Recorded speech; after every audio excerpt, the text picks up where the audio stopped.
Hi, I really didn't want you to have to listen to my voice doing any of these lectures, but I couldn't find anything that I thought was even close to good on natural experiments. So you're stuck listening to me for a few minutes. I want to start out by talking about what a natural experiment is. And natural experiments are something that probably don't get used a lot in academic research, but they're used a lot in non-academic research. What happens is that there are changes in our world that happen without the intent of a researcher as the driver for them. So most of those are some new product gets introduced, or some new disease gets introduced, or the school system decides to do something different. There are lots of different ways that the environment that we live in can change. That's great. They are things, though, that an experimenter themselves doesn't plan. They're things that happen. Now, the experimenter may know that they're going to happen in advance. If a company is about to release a new product, the experimenter may know about it. They may be working for that company, and they'll know that it's going to happen. But in other cases, we don't.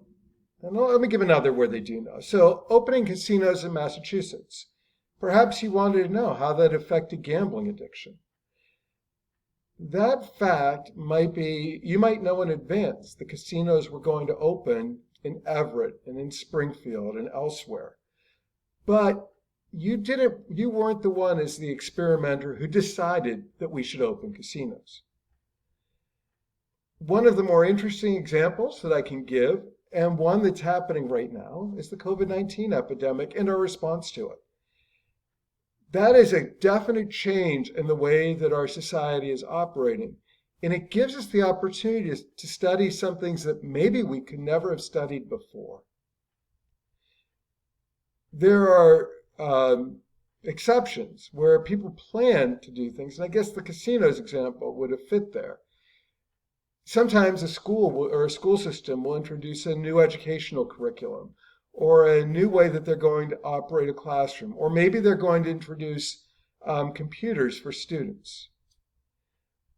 At times we change our tax policy and the tax laws, and that is expected to have some impact on the way that people conduct themselves and the way that businesses conduct themselves. We can study that. It wasn't necessarily set up to be an experiment. Some people may have decided that they were going to create an experiment, but others didn't. More often, it's just a thing that happened.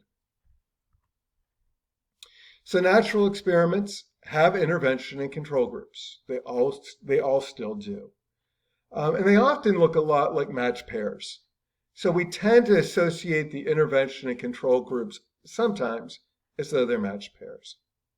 So the intervention group in a natural experiment is people who are exposed to the change in the environment.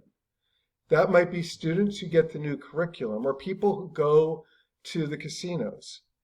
It may be a subset of students, in a different example, who were exposed to some new technology that replaced Canvas. A lot of times these will be two groups that operate concurrently. If you expose some group of students to using iPads in the school and some students you didn't, you have two concurrent groups, and that's ideal. But a lot of times we have to look before and after at different points in time, and that introduces potential confounding. But it still lets us look at things that we might not otherwise be able to look at. The control group is defined as people who are not exposed to the new environment. So you might look at students who were in a different school, or students who went to school before you introduced the new technology. If you were giving one group of students Canvas and another some other program, it would be the students who didn't use Canvas. And if we were looking at COVID-19, we could be talking about what happened at a different time instead of during the pandemic. There are several benefits to natural experiments. In general, the first thing is there are fewer ethical issues.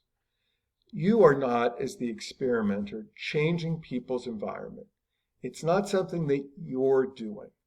So an institutional review board or any ethical board can't be worried that you are harming people through your intervention because it's not yours. You're simply studying something that was going to happen otherwise, or that was happening otherwise. That said, there's still some potential ethical issues. You could be asking questions that threaten people's privacy. You could be using data that some people consider to be private. So there are fewer, but there are still ethical issues. They generally are lower cost than experiments. Sometimes you can actually do a natural experiment with almost no new data collection.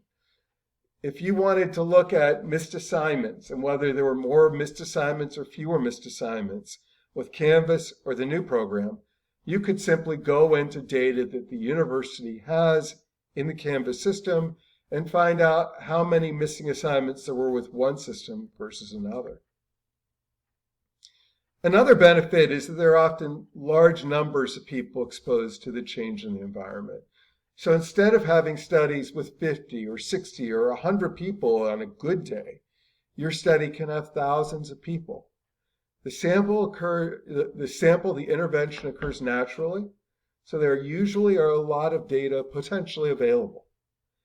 And the last benefit is that it's really in the real world.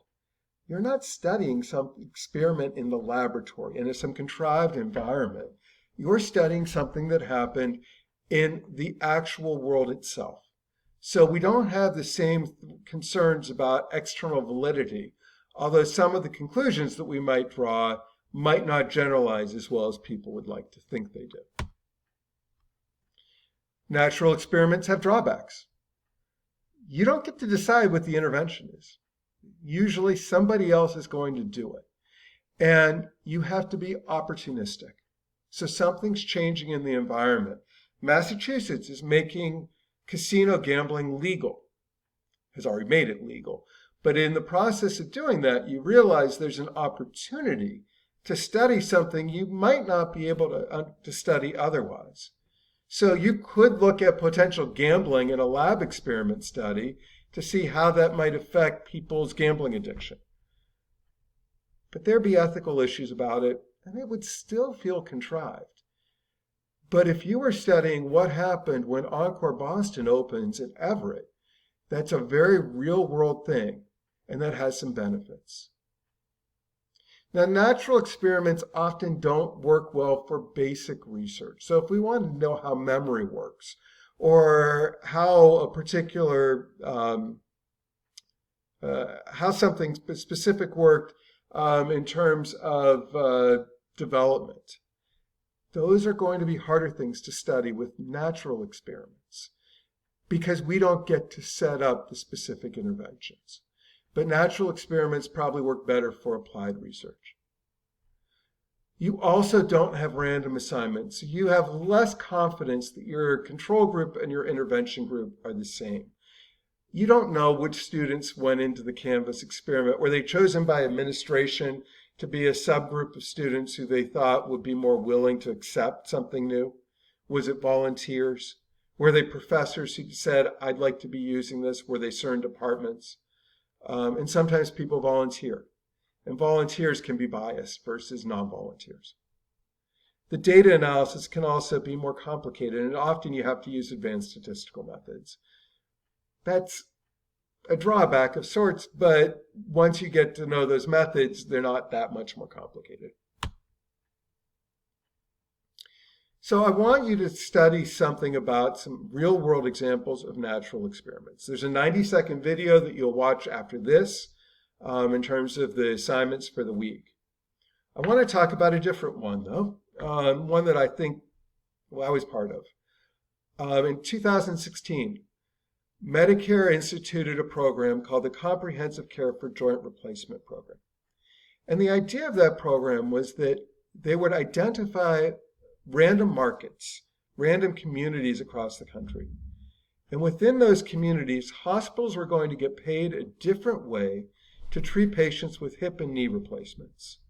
So instead of getting paid just for the cost of the hospital stay, the hospital was going to get paid for the cost of the hospital stay plus everything that happened for 90 days after the patient was discharged from the hospital. So we know what the intervention group is. It's any hospital in those roughly 80 markets. I can't remember the exact number offhand.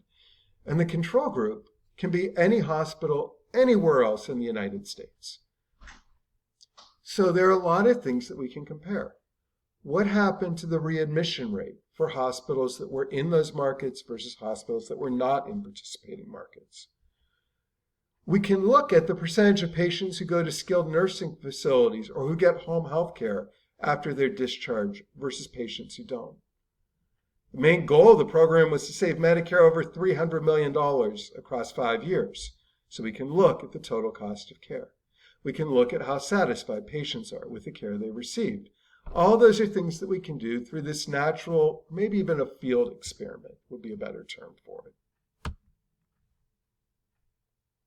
So this week, I'm giving you an assignment, as with every other week, and I want you to do something that's timely. So we're living through, and we're doing this by video, in part because of COVID-19 and our response to it. I want you to think of that as a natural intervention, and to think about how we can use that as a learning lab, as a learning opportunity. So I'm going to give you four specific topics. And if you want to do something different, if there's something else that really gets you excited, go for it. Just shoot me an email. So here are the 4 topics. How lack of funerals is affecting the grieving and the recovery process. So currently, a family member dies, and we can't have a gathering of 250 of their friends and family to celebrate their life. There are no wakes. If you're Jewish, there's no sitting Shiva. There are a number of our funeral rituals that are changing. So perhaps think of it this way. You work in the funeral industry and you want to know how the funeral process affects the way that people recover. Another thing that you might be interested in is how social isolation affects people's marriage satisfaction. So husbands and wives who spend a lot of time apart are suddenly spending all of their time together. What does that do to their feelings about their marriage? And perhaps even the consequences of their marriage. Does it affect divorce rates? One that I know a few of you are going to be very interested in is domestic violence. And I want to give you a specific question. You might have a different one. But there are some areas that are closing liquor stores. And some areas, like Massachusetts, have decided that liquor stores are essential businesses. So maybe we could look at how domestic violence rates differ between those areas, or perhaps better, how they've changed in areas that had isolation with alcohol and isolation without alcohol. I've thought a lot lately about people who have a loved one who's sick in the hospital, and some of the stories on TV about how family have tried to see their loved one who's sitting in a hospital bed. But this is a chance to study how those visits normally affect the patient's recovery and their mindset. Now they don't have it. And you couldn't do an experiment in which you said you can't go. So this is a chance to look at how the lack of hospital visits might affect, again, the patient and their physical and mental recovery. Anything else you want to do, just shoot it to me. So in terms of what to include, you should have 4 parts in your paper this week, and they're listed here. Your specific research question is number 1. How you would identify and define the control and intervention groups. The data that you would like to collect. This is actually incorrect. It should be, would you use a survey? Not experiment, but survey, public records, or some other data source. And what you think are the advantages and drawbacks of this one. I encourage you to work with a friend or a classmate on this. And the only thing that I ask is if 2 of you submit 1 paper, please give me more specifics about the questions that you would like to ask if you're doing a survey, the public records, or what data you would like to collect. Thanks for listening.